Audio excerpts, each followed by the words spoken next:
Hi! KG చేపలు తెచ్చుకుంటే, మా నాన్నమ్మ అయితే ఫిష్ కర్రీ చేసిస్తాననిందనమాట. అయితే నేనైతే ఇంకా కేజీ చేపలకి తీసుకొచ్చాననమాట. ఇంక వెంటనే మా నాన్నమ్మ ఏం చేశారంటే, ఈ చేపల్ని బాగా శుద్ధంగా క్లీన్ చేసేసి, అందులోని అల్లం వెల్లుల్లి పేస్టు, ఆయిల్, మెంతులు ఇవన్నీ వేసేసి అయితే బాగా ఫ్రై చేశారనమాట. చేశాక ఈ విధంగా పసుపేసేసి బాగా ఫ్రై చేసేసి, వెంటనే చింతపండు పులుసేశారు. ఎంత టేస్టీగా ఉందంటే అసలు అందులో కొంచెం మ్యాంగో ఉంటుంది కదా, మామిడికాయని బాగా పిసికేసి ఆ రసం కూడా అందులో వేసేసి బాగా మరిగించారు.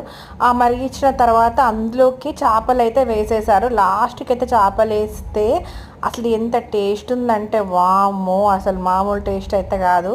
ఇలా అయితే మేము చెయ్యము అనమాట. కానీ ఇది ఓన్లీ మా నాన్నమ్మ చేసిన స్పెషల్ చేపల పులుసు. మీరు కూడా ఎప్పుడైనా ఇలా ట్రై చేయండి, చాలా చాలా బాగుంటుంది. Thank you so much, bye.